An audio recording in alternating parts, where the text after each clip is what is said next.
له هغه حساب څه دا پوښتنه کوم موږ یوه صیغه استعمالوو یو لفظ استعمالوو د ښځو په باره کې چې ته د چپۍ پښتۍ پیدا یې دغه لفظ موږ په دې استعمالوو د پیغور په حیثیت یو ښځې ته موږ پیغور کوو نو دغه وایي چې د چپۍ پښتۍ پیدا یې الدنيا كلها متاع وخير متاع الدنيا المرأة الصالحة د دنیا په نعمتو کې در ګردو بهترینه نعمت چې دی هغه ښځه ده دنیا ګرده نعمتونه ده در ګردو بهترینه نعمت چې دی هغه ښځه ده په دنیا کې رسول الله صلی الله علیه وسلم فرمایي النساء شقائق الرجال دا ښځې چې دي دا په هم پله دي په عزت په وقار په خدمت په قدر په منزلت کې د سړي سره بالکل برابرې دي باقاعده حدیث دی د رسول الله صلی الله علیه وسلم النساء شقائق الرجال ښځې چې دي هغه د نارینهو سره برابرې دي.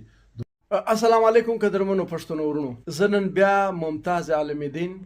خطیب بولان میډیکل کالج مسجد د بللي آغا صاحب د مبارکې کورنۍ غړی سید محب الله آغا صاحب زه ور بیا ورته راغلی یم ما څه ډېر سوالونه کېږي او زموږ خویندې زما څه ډېر سوالونه کوي چې د آغا صاحب ته دغه پوښتنه وکړه او دغه پوښتنه وکړه ول د دې رسایي نه وي موږ ته یا په وټساپ باندې یا بیا فیسبوک کمنټ کې راته ولیکي چې د آغا صاحب څه به دغه سوال خامخا کوي دا پوښتنه به خامخا کوي او ما ډېرې پوښتنې کړې هم دي د دغه سوالو څه او عالمانو د جوابو څه ډېر بدلون هم راغلی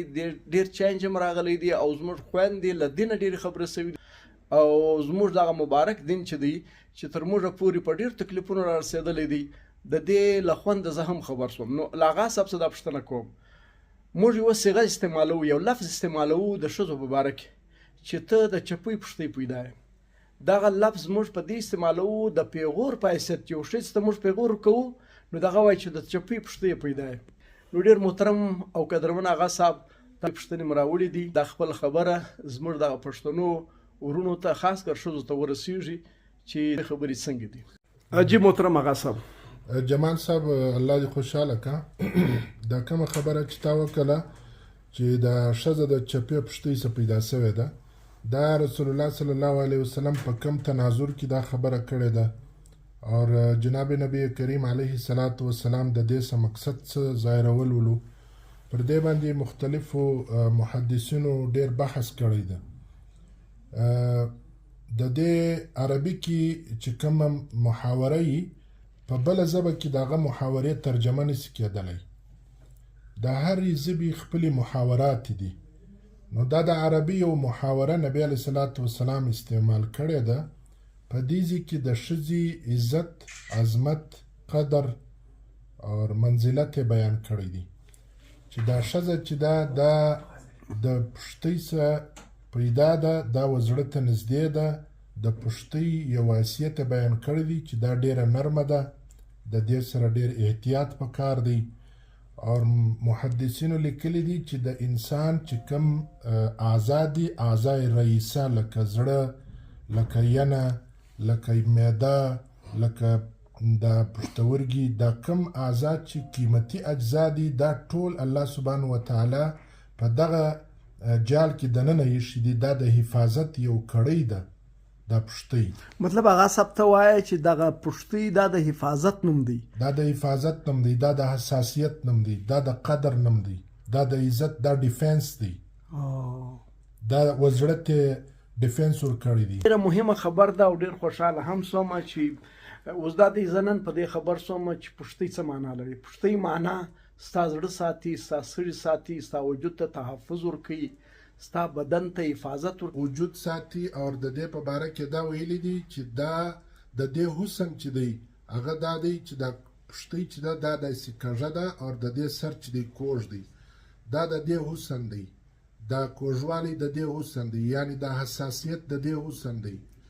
دا چې دونه حساسه ده او دا د سړي باندې ډېر زر اعتماد کوي او دا ډېرې غټې غټې غلطیانې د اعتماد پر بنیاد کوي او دا د ډېرو د خپل زړه د صفاوالي د وجې څخه په ډېرو غټو غټو ازمایښو کې راسي دا د دې حسن دی دا حساسیت د دې حسن دی دا پښتۍ چې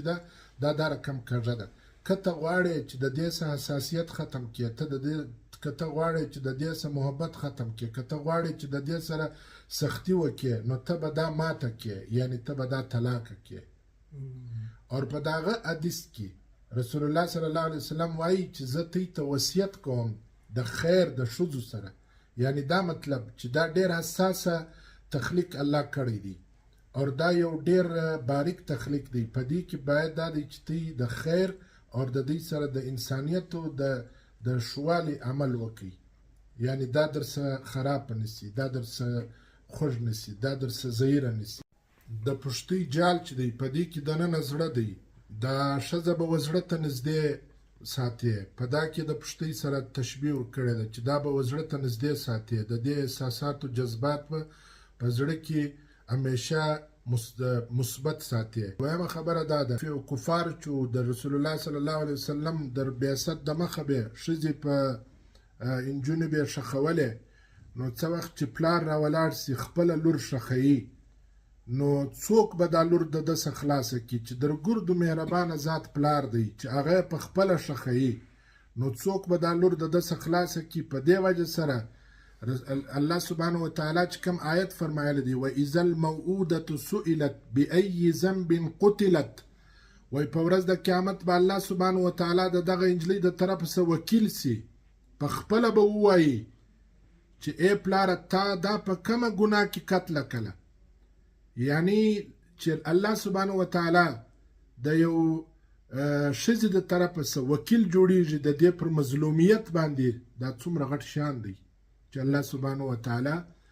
و زنانې ته ورکړی دی. نو رسول الله صلی الله علیه وسلم دې ته ډېر غټ قدر ورکړی دی. بیا قرآن کریم کې الله سبحانه وتعالی فرمایي مور د پلار په باره کې وایي د دواړو تذکره کړې ده، نو که چیرې ښځه په عزت کې در نارینه کمه ولی، نو الله سبحانه وتعالی به په قرآن کریم کې د ښځې او د پلار او د مور چې کومه تذکره کړې ده وَقَضَى رَبُّكَ أَلَّا تَعْبُدُوا إِلَّا إِيَّاهُ وَبِالْوَالِدَيْنِ إِحْسَانًا وَلَا تَقُل لَّهُمَا أُفٍّ، و دواړو ته به اف نه کوې. که چیرې د ښځې منزلت در سړي کم ولی، ورسره برابر نه ولی، نو دلته بیا د دواړو تذکره ولې کوله؟ نو الله سبحانه وتعالی چې دی یو ښځې ته غټ مقام ورکړی دی، ډېر عزت یې ورکړی دی. زموږ پښتانه په دې طریقه یادوي دا مجلس لکه دا ښځه چې د خدای په دربار کې یو بیکاره شی دی، حالانکه دغه جمله چې دا ښځه د پښتۍ څخه جوړه ده دا د نبی علیه السلام د ښځې د حساسیت سره تشبیه ورکړی دی چې دا ښځه حساسه ډېره ده. آیا نبی کریم صلی الله علیه وسلم یې تعریف کړی دی؟ دا تعریف دی، دا یو حسن دی، دا د صفت جمله ده، دا د صفت جمله ده. په دغه کې وصیت کړی دی وګر د امت مسلمه ته. او دلته موږ چې دی موږ دغه د پیغور په صيغه استعمالوو چې یو ښځې ته پیغور کوو، موږ وایو ته د چپۍ پښتۍ پیدا. دا خو دغه رقم دی لکه جمال صاحب موږ په پښتو کې ستا یو عزیز وویل چاته ویل ولته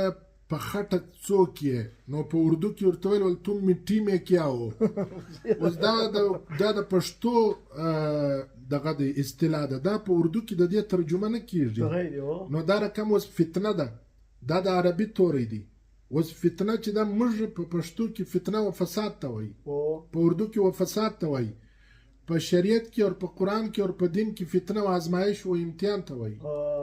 موږ راولاړېږو د اولاد په باره کې دا خبره کوو چې اولاد فتنه ده، یعنی اولاد یو فساد دی، اولاد یو بد شی دی، حالانکه اولاد د خدای نعمت دی، دا ازمایش دی چې موږ پرورش څنګه کوو، موږ به ټول شان پرورش تعلیم به څنګه کوو، دا به ټول د دې ازمایش. هغه صاحب قربان دې سم صدقه دې سم، د نبی د وجود څخه پیدا کېدل، د ښۍ پښتۍ څخه د چپۍ پښتۍ څخه پیدا کېدل، دا یو اعزاز دی د ښځې. او موږ اوس موږ د ښځې ته کم ځای څخه پیدا یو،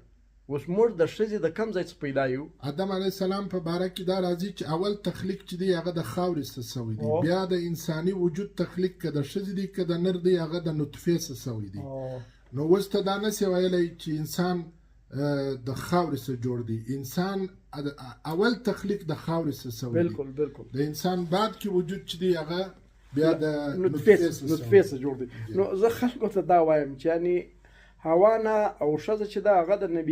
هغه د یو نبي د وجود څخه جوړه سوې ده، د ښۍ پښتۍ یا د چپۍ پښتۍ. موږ خو د ده د پښو خاورې زموږ دپاره د سر تاج دی. نو موږ په دې کې نه د ښۍ پښتۍ معتبري بیانولی سوی، نه د چپۍ پښتۍ توهین کولی سوی. دا د موږ دپاره په ما کم از کم دا شی نه سوی کېدلی چې زه د یو نبي په شان کې الله دې نه کوي چې د ښي او د چپۍ پښتۍ فرق وکړم او زموږ پښتنو ټولو دا فرق کړی دی. نو الله دې موږ ته هدایت وکړي. د نبی وجود د حضرت آدم علیه السلام وجود یو معمولی وجود خو نه و، دا د نبی وجود و. او د نبی له وجوده که ښۍ پښتۍ ده که چپۍ پښتۍ ده، د هغه له وجوده ښځه جوړیږي. دا کم اعزاز دی، دا یو معمولی اعزاز دی.